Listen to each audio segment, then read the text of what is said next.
La Corte Constitucional dio paso al matrimonio igualitario en el Ecuador. Decisión polémica y controversial. Para el análisis de este y otro tema, como es la crisis carcelaria, hemos invitado esta mañana al doctor Byron López Castillo, jurisconsulto y editorialista de uno de los diarios más prestigiosos del país, para conocer su punto de vista jurídico. Doctor, qué gusto que nos acompañe. Buenos días y bienvenido. ¿Hasta dónde esta reivindicación de los derechos de la comunidad LGBTI en el Ecuador constituye un desafío a las corrientes religiosas? Gracias por la invitación. El tema es sumamente importante y tiene que ser analizado con mucha serenidad y profundidad, sin que sea la expresión de quien se opine en ese sentido, de ninguna naturaleza homofóbica. Tiene que ser un criterio eminentemente jurídico el que voy a emitir en la mañana de hoy. ¿Hizo bien o no la Corte Constitucional en aprobar o dar luz verde al matrimonio igualitario? Considero desde mi punto de vista personal y apegado a la Constitución de la República que la Corte Constitucional actuó en una forma totalmente contraria a cómo debía haber actuado por la siguiente consideración. ¿Cómo debió haber actuado? La Corte Constitucional está obligada, de acuerdo con los mandatos legales y con todo el sistema jurídico internacional, a ser la institución de máxima jerarquía para el respeto de la Constitución de la República en donde existan estas cortes. Ese es el objetivo de la Corte Constitucional. ¿Y qué dice la Constitución del Ecuador en torno al matrimonio? Es muy clara. Dice que el matrimonio es la unión entre un hombre y una mujer.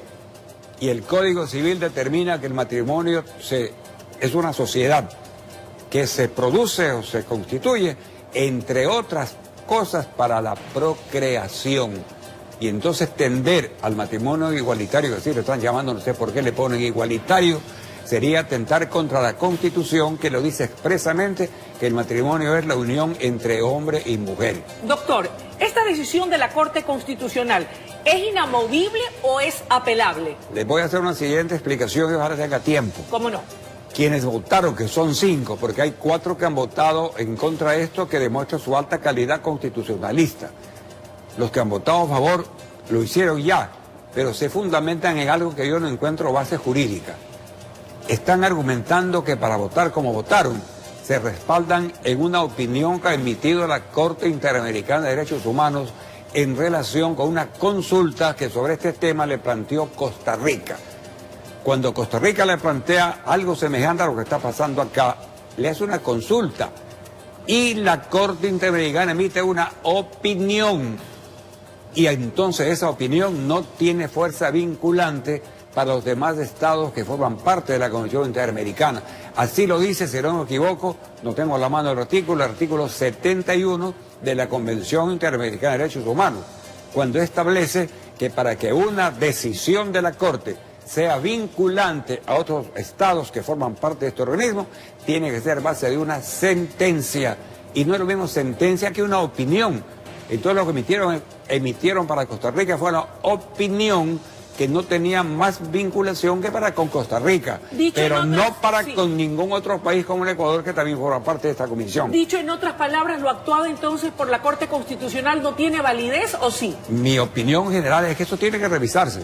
Además, es para un caso concreto, no es de carácter general, porque están resolviendo una consulta que a la Corte le formuló la Corte Provincial de Pichincha, es un caso concreto de A con B.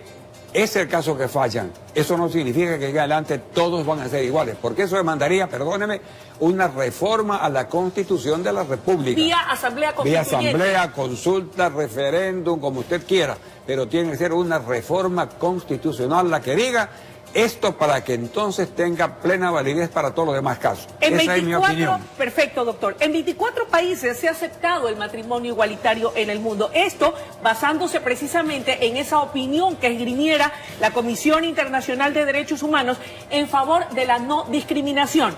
Pero ¿por qué? ¿Verdad? Si esto dice la Comisión Internacional de Derechos Humanos en favor de la no discriminación, solamente es reconocido en 24 países el matrimonio igualitario y no en todos los países del planeta. Así es, porque hay un aspecto de carácter fundamental. Es el aspecto biológico, el aspecto religioso, el aspecto legal. Ahora, ¿pueden apelar entonces las demás organizaciones que estén en contra de esta decisión de la Corte Constitucional? Habría que revisar el asunto, porque aquí no está planteada una cuestión de carácter de inconstitucionalidad ni de interpretación de la ley para que haya fallado la Corte. ¿Cuál es la salida que tienen quienes están en contra de esta decisión de la Corte? Porque si ellos aprobaron ir a la Corte mismo, a lo mejor lo van a negar. Tiene que plantearse una consulta popular. A través de consulta popular. Yo sí creo, popular. eso es. Esa es la salida. Para que el pueblo ecuatoriano se pronuncie. Ok, ¿podría concedérsele los mismos derechos y deberes a quienes defienden el matrimonio igualitario sin que necesariamente sea llamado matrimonio? Yo creo que la unión entre hombre y mujer, es un problema personal de cada uno. En lo que no coincido es que el Estado, cualquiera que éste sea, legalice una situación que no es normal. Es mi opinión. Y digo con toda claridad que no soy homófobo. No, sino perfecto. que planteo el tema desde el punto de vista eminentemente jurídico. Dicho en otras palabras, doctor, 5 voluntades de la Corte Constitucional no deben o no pueden estar por encima de la decisión de casi 17 millones de ecuatorianos. Así es. Supóngase que en vez de 5 eran 4, al revés. Ok. Hubiera sido al revés, ¿no es cierto? Así es. Pero eso no es lo trascendental. Lo importante es que rija la Constitución de la República, no por la voluntad de 5 o de 4, sino porque hay una gran mayoría de ecuatorianos que no participan de este criterio. Entonces, ¿cuál es la solución? Una consulta popular. ¿Y a quién le corresponde convocarla? ¿Al Ejecutivo? A la ciudadanía. A la ciudadanía. La ciudadanía puede perfectamente recoger firmas para plantearle, hágase una consulta sobre este tema, para que se aclare definitivamente una situación que tiene muchos caracteres muy graves.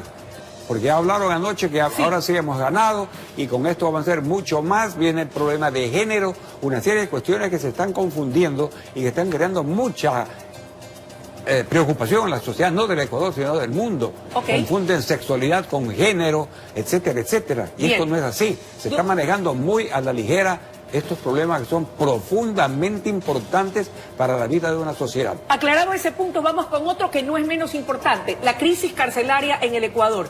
Desde su respetable punto de vista y desde su criterio jurídico, ¿cuál es la generatriz del problema?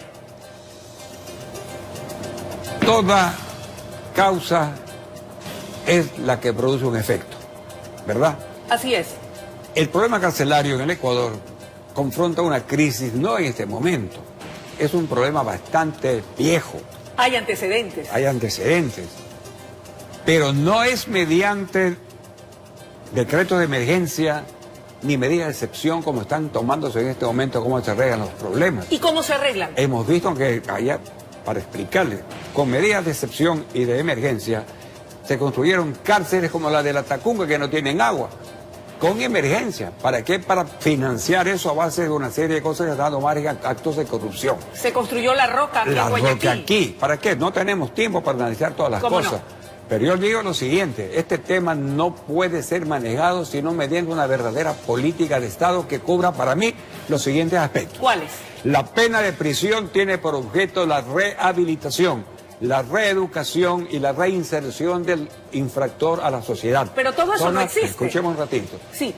Se trata de las 3 rehabilitación, reeducación, reinserción. Eso dice la doctrina, las 3 re. Claro. ¿Para eso qué hay? Cárceles, sí. ¿El hombre a qué va? A mí me impresionó mucho en Barcelona cuando vi una cárcel de Barcelona un letrero que decía: aquí entra el hombre y afuera queda el delito. Esa es una filosofía positiva de cómo debe entenderse lo que es una cárcel o una penitenciaría. El hombre que infringe la ley penal entra a la cárcel, sí, igual que un enfermo cuando va a un hospital o a una clínica a curarse. El tipo que entra a la cárcel va para que se rehabilite. ¿Quién lo debe rehabilitar? El Estado. ¿Cómo?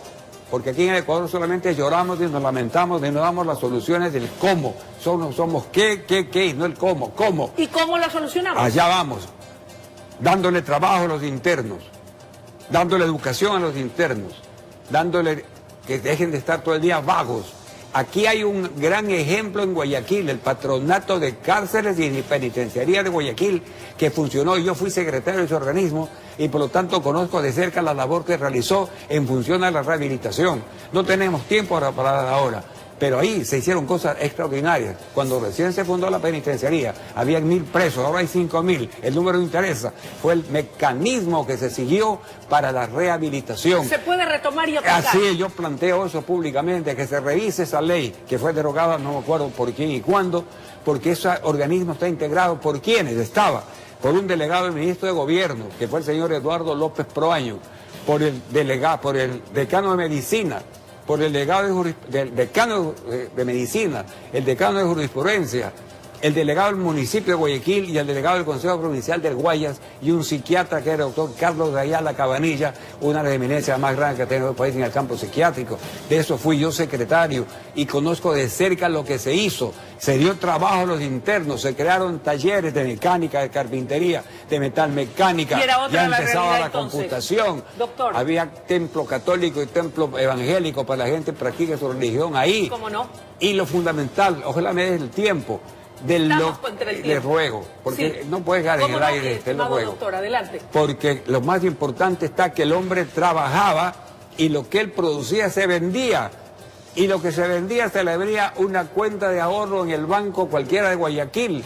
Y la mujer, la amante, la conviviente, el hijo iban los días viernes a retirar la plata que su preso había trabajado desde la cárcel. ¿Cómo no? Y cuando recuperara la libertad, se le hacía una ceremonia en el directorio del patronato y se le entregaba la libreta de ahorro que todavía se le quedaba algo de lo que él había producido tanto preso. Oiga, qué interesante. Eso es rehabilitación. Esa es una verdadera Eso es rehabilitación. reinserción. No tengo tiempo para contarle una serie de cosas que impresionan y que deberían ser imitadas ahora. Y hago una invitación a quienes están encargados de este tema, que no lo hagan a base de medidas de excepción ni de emergencia, que entren al análisis profundo con gente que entienda derecho penitenciario, criminología, etcétera.